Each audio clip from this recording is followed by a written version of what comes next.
Episode number 3295. Title: Identity of Purple Copper Sword. बेवकूफ, नासमझ कुतिया, क्या तू सिर्फ काटने के लिए ही ताकत का इस्तेमाल करता है? बैंगनी तांबे की तलवार डरी हुई और गुस्से में थी। बैंगनी तांबे की तलवार उस आदमी का शरीर थी। अगर तलवार क्षतिग्रस्त थी तो इसका मतलब था कि उसके असली शरीर को चोट पहुंच रही थी। वह महिला उसकी जान से खेल रही थी। उसके विचार उस महिला को सुनाई नहीं दे रहे थे। अचानक बैंगनी तांबे की तलवार चमकने लगी, लेकिन वह वीर और उस छोटी बच्ची की तरफ नहीं जा रही थी। वह महिला के शरीर को खींचकर कहीं दूर ले जा रही थी। ये देखकर महिला को झटका लगा, लेकिन वह जल्द ही जंगल की गहराई में कहीं गायब हो गई। महिला को भागते देख छोटी बच्ची ने खुशी से अपनी बर्फीली जेड जायंट स्वॉर्ड को पकड़ लिया। फिर बर्फीली जेड जायंट स्वॉर्ड का बर्फीला रंग फीका पड़ने लगा। वह अपने मूल काले रंग में लौट आए। वह फिर से जली हुई लकड़ी जैसी लग रही थी। वीर शक्ति से भर गया क्योंकि वह छोटी बच्ची को मरते नहीं देखना चाहता था। मुख्य कारण यह था कि जैसे जैसे बच्ची को चोट पहुंचती, छोटी बच्ची की आत्मा वीर की आत्मा में कांपती। उसे शक था कि अगर छोटी बच्ची मर गई तो उसकी आत्मा टूट जाएगी और उसकी आत्मा का एक हिस्सा भी टूट जाएगा। अब तक वीर को अपनी आत्मा को पुनः प्राप्त करने का कोई रास्ता नहीं मिला था। हालांकि यह संभव था कि अगर छोटी बच्ची मर जाए तो वीर का आत्मा चिन्ह उसके पास वापस आ जाए, लेकिन ये सिर्फ एक संभावना थी, कोई गारंटी नहीं। वीर फिलहाल कोई अनावश्यक जोखिम नहीं उठाना चाहता था। वीर ने सोचा, मैंने उस महिला को ये कहते सुना कि वह छोटी बच्ची किसी तरह की सोल्जर है। वे पवित्र सोल्जर में एक पद के लिए लड़ रहे थे। क्या पवित्र सोल्जर वेपन स्काई के लीडर हैं? अगर ऐसा है तो वह छोटी बच्ची और वह महिला सोल्जर वेपन स्काई की पवित्र आत्माएं हैं।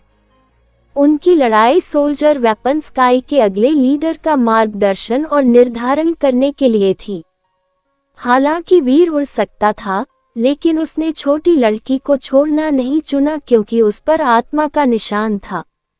छोटी लड़की ने वीर को गले लगाया और खुशी से बोली, अब से तुम मेरे पवित्र सोल्जर हो, तुम्हारा नाम होगा लिटिल ब्लैक। वीर को लगभग खून की खांसी आ गई।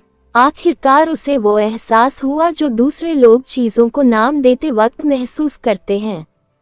लिटिल सिल्वर और बाकी लोग हमेशा उदास हो जाते थे जब वो चीजों को नाम देता था। वीर ने अपने दिमाग से लड़की से बात करने की कोशिश की, लेकिन उसे ऐसा लगा जैसे कोई शक्ति उसे और लड़की को बात करने से रोक रही है। लड़की वह महसूस नहीं कर पा रही थी जो वह महसूस कर रहा था। वीर ने सोचा, धिक्कार है सोल्जर वेपन स्काई के नियमों पर। ये मुझसे क्या चाहते हैं? अगर छोटी लड़की ने मुझे चुना है तो हम बात क्यों नहीं कर सकते? कुछ और सोचने के बाद उसे समझ आने लगा कि ऐसा क्यों था। अपने पवित्र सोल्जर को चुनने के बाद तथाकथित सोल्जर सदस्य लड़ते और सीखते रहेंगे। जल्द ही उन्हें पवित्र सोल्जर की शक्ति का ज्ञान हो जाएगा। यह ऐसा काम था जो उन्हें स्वयं ही पूरा करना था। वे दूसरों की इच्छाओं से प्रभावित नहीं हो सकते थे, उन्हें इसे अपनाना होगा। ये सोल्जर वेपन स्काई नियम था। इसने पवित्र सोल्जर को अपने सदस्यों से बात करने से रोक दिया। अगर मैं इंसान नहीं बन सकता या अपना आत्मचिन्ह वापस नहीं पा सकता, तो मुझे इस छोटी बच्ची के साथ सफर पर जाना ही होगा, वीर ने सोचा। उसने अपनी प्रोफेसर मंत्रा की शक्ति का प्रयोग किया। उसने बच्ची को ढांक लिया और उसे अपने साथ उड़ान में ले गया, जिससे अब दोनों ही आकाश की ऊंचाइयों में उड़ गए। धातु के जायंट स्वॉर्ड को देखते ही छोटी लड़की की आंखें चौड़ी हो गईं। वह चिल्लाई, लिटिल ब्लैक, तुम क्या कर रहे हो? तुम लिटिल ब्लैक हो, तुम्हारा पूरा परिवार काला होगा। वीर उदास मन से मन हो मन उस लड़की पर चिल्लाया। वह छोटी बच्ची को ये बात समझा नहीं सका इसलिए उसने उसकी बात अनसुनी कर दी और आकाश में अपनी उड़ान की गति बढ़ा दी। उसे नहीं पता था कि सोनल कहाँ है। उसे ये भी नहीं पता था कि सोनल का भी वही हश्र हुआ है और वह सोल्जर वेपन स्काई के अंदर एक हथियार बन गई है या नहीं। शायद वह सोल्जर वेपन स्काई से पहले ही निकल चुकी थी, इसलिए वीर इधर उधर उड़ता रहा और किसी भी दिलचस्प चीज के लिए अपनी आंखें खुली रखता रहा। जब वह उड़ रहा था, वीर ने लड़की को ठीक करने के लिए अपनी ब्लड पल्स मंत्रा की शक्ति को उसमें प्रवाहित कर दिया। सोल्जर वेपन स्काई के दूसरी ओर उस महिला को अभी भी बैंगनी तांबे की तलवार से घसीटा जा रहा था। उसे एक पल भी आराम किए बिना हजारों मील घसीटा गया था। वह महिला बहुत गुस्से में थी और बैंगनी तांबे की तलवार पकड़े हुए चिल्ला रही थी, मैं एक सोल्जर सदस्य हूँ। मैं पवित्र सोल्जर का भविष्य हूँ। अगर तुम मेरे ईश्वरीय हथियार बनोगे तो तुम्हें मेरी बात माननी होगी। बैंगनी तांबे की तलवार महिला से दूर उड़ गई। वह हवा में तैरती हुई एक खूबसूरत बैंगनी और लाल लौ के साथ धधक रही थी। अगर तुम मेरा ईश्वरीय हथियार बन जाओ तो मेरी आज्ञा मानना तुम्हारा भाग्य है। महिला ने बैंगनी तांबे की तलवार को गर्व से देखा। वह पीछे हटने को तैयार नहीं थी। वह आकाश और धरती की मुख्य पात्र की तरह थी। उसे दृढ़ विश्वास था कि बैंगनी तांबे की तलवार को उसकी आज्ञा माननी ही होगी। पेंग, ये सुनकर बैंगनी तांबे की तलवार हिली। वह तलवार सीधे महिला की छाती में घुस गई, जिससे महिला का खून बहने लगा। बैंगनी तांबे की तलवार को देखते ही महिला की आंखें चौड़ी हो गईं। उसे यकीन ही नहीं हो रहा था कि बैंगनी तांबे की तलवार उसकी छाती में है। बिल्कुल नहीं, तुम मेरे पवित्र सोल्जर हो।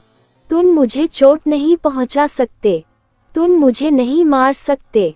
अगर मैं मर गई तो तुम भी मरो। महिला की बात पूरी भी नहीं हुई थी कि बैंगनी तांबे की तलवार उसके दिल में घुस गई। तलवार उसकी पीठ के आर पार हो गई और बाहर आ गई, जिससे महिला की सांस फूल गई। वह जमीन पर गिर पड़ी। बैंगनी तांबे की तलवार हवा में तैर रही थी। उस महिला के शरीर पर बैंगनी तांबे का कवच था। वह बैंगनी तांबे की तलवार में वापस जा रहा था, यहाँ तक कि उसकी प्राण आत्मा भी मारी गई थी और एक आत्मिक प्रकाश बन गई थी जो बैंगनी तांबे की तलवार में प्रवेश कर गई थी। बैंगनी तांबे की तलवार ने प्रकाश और आत्मा का प्रकाश ग्रहण कर लिया। तलवार के शरीर में अजीबोगरीब बदलाव आए और वह बैंगनी और लंबे बालों वाली एक रहस्यमयी महिला बन गई। अगर वीर वहां होता तो चीख पड़ता। ऐसा इसलिए था क्योंकि बैंगनी महिला बिल्कुल जीरो जैसी दिखती थी। वह बस ज्यादा परिपक्व थी। ऐसा लग रहा था जैसे जीरो जवान लग रही हो। ये स्पष्ट रूप से डेमन अल्फा असुरा था। अगर वीर वहां होता तो वही नहीं मानता कि वह बैंगनी तांबे की तलवार, जिसका मुंह खराब था, डेमन अल्फा थी। मैं तुम्हें जिंदा छोड़ने वाली थी, लेकिन तुमने मुझे धमकी दी, वो भी असुरा को। ये तो मानो मौत की इच्छा थी। असुरा ने उस महिला के शरीर की तरफ देखा तक नहीं, उसने उसे कूड़ा समझ लिया। असुर ने उस ओर देखा जहां वह उड़ रही थी। वह अजीब लग रही थी और खुद से पूछ रही थी, वह धातु का जयान स्वॉर्ड क्या था? मेरा शरीर यूनिवर्स में सर्वश्रेष्ठ है, लेकिन मेरी तलवार उस धातु के जयान स्वॉर्ड को रोक नहीं पाए। वह धातु का जयान स्वॉर्ड बहुत शक्तिशाली होगा, तो वह कौन था? कितनी अफसोस की बात है कि यह कुतिया इतनी बेवकूफ निकली कि उसे मेरी शक्ति का इस्तेमाल करना भी नहीं आता। वह चीजों पर प्रहार करने के लिए सिर्फ बल का इस्तेमाल करती थी। अगर वह ऐसा न करती तो उस छोटी बच्ची को मारना मुश्किल नहीं होता। 33 स्काइज अभी अभी ठीक हुए हैं। हर आसमान आत्माओं का निर्माण कर रहा है। उस छोटी बच्ची की आत्मा काफी प्रभावशाली है, इसलिए शायद वह मेरे सभी विरोधियों को मारने और सोल्जर वेपन स्काई में पवित्र सोल्जर लीडर बनने के लिए जरूरी होगी।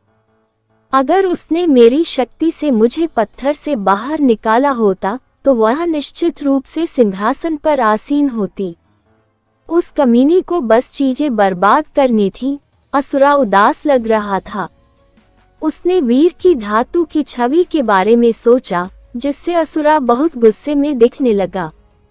अगर वीर का व्यवहार ऐसा न होता तो शायद वह छोटी लड़की उसे उठा लेती, लेकिन उसे उस बेवकूफ महिला ने बाहर खींच लिया। मुझे तुम्हें ढूंढने मत देना, वरना तुम बहुत डर जाओगी। अगर उसका सामना फिर कभी वीर से हुआ तो असुरा ने एक घिनौना विचार सोचा था, जिससे ये सुनिश्चित हो जाएगा कि उसे ही बहुत दुख सहना पड़ेगा। असुरा को नहीं लगता था कि वह धातु के जियान स्वॉर्ड से कमजोर है। उसका शरीर थोड़ा कमजोर था, लेकिन उसके कमजोर होने से कुछ साबित नहीं होता था। वही वीर के मन में ज्यादा विचार नहीं थे। वह अचानक बैंगनी तांबे की तलवार से जुड़ी बातें भूल गया। वह वहां सोनल को ढूंढने गया था। उसे दूसरे लोगों और उनसे जुड़ी चीजों की कोई परवाह नहीं थी। इसके अलावा उसे बैंगनी तांबे की तलवार की असली पहचान का भी अंदाजा नहीं था। वीर के अंदाजे से बैंगनी तांबे की तलवार कोई खुरदुरा आदमी रहा होगा, जो देखने में बिल्कुल भयानक लग रहा था। या तो वह वही था या फिर कोई बदसूरत गाय के सिर वाला राक्षस। उसने सोचा भी नहीं था कि वह कोई सुंदर महिला या ऐसा ही कोई और हो सकता है।